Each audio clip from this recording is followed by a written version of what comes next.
One gentleman who knows this only too well. He's been practicing psychiatry for 10 years in private practice for nonprofit mental health agencies, for the LA Department of Mental Health.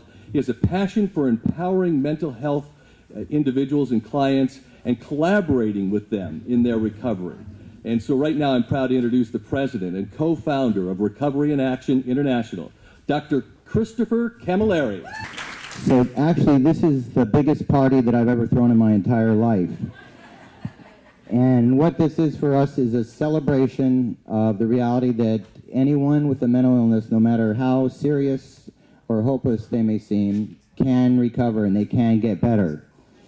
And so as people are helping individuals trying to get better, it's worth taking a chance and encouraging them to get involved in a meaningful activity and a meaningful role so they can help other people too. And then they can begin to see the power within themselves and begin to see the value that they have to offer other people.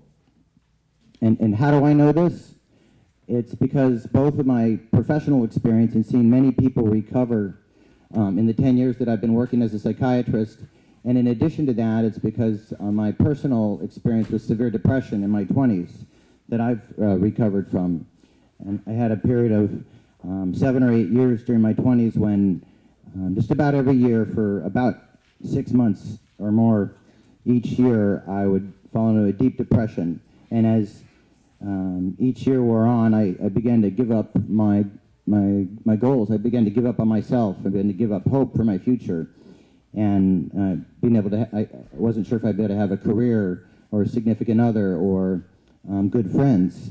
And so by my late 20s, I wasn't sure if I would survive past my mid-30s because of the depression. And I've been in a psychiatric hospital on 2 occasions for severe depression.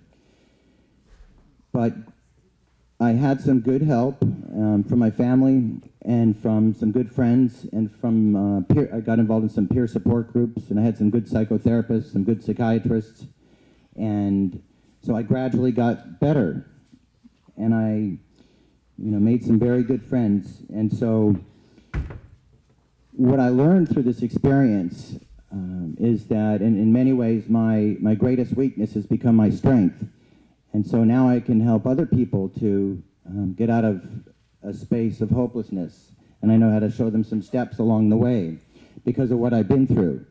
So that's become an asset in being a good psychiatrist, the experience that I've had.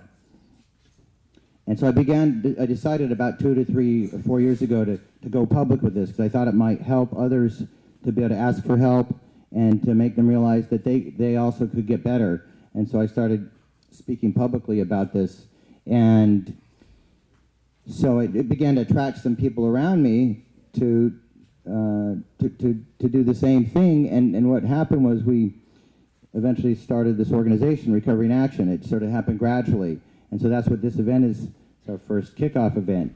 And so what we're trying to tell people is that you can get better if you have if you've been diagnosed with a serious mental illness, you can recover.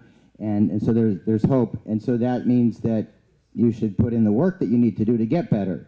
Some of the things that I've learned about recovery, both as a professional and in my personal recovery from depression, one of the things, you have to first start with hope. You have to encourage a person and let them know that they can get better.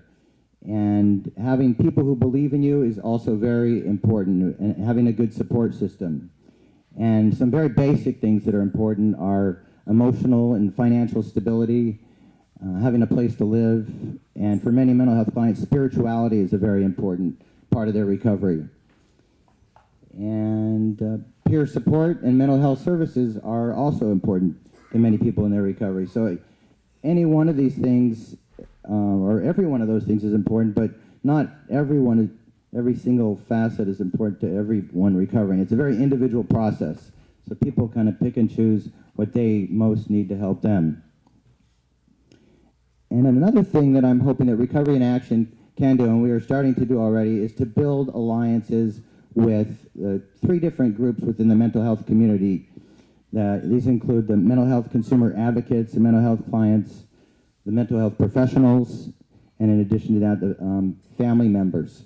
and supporters of those with a mental illness diagnosis. And because sometimes these groups can be at odds and in conflict, and there's tension between them. But at heart, I believe that all three of these groups want the same thing, and that's the empowerment and maximal recovery of the individual diagnosed with a mental illness.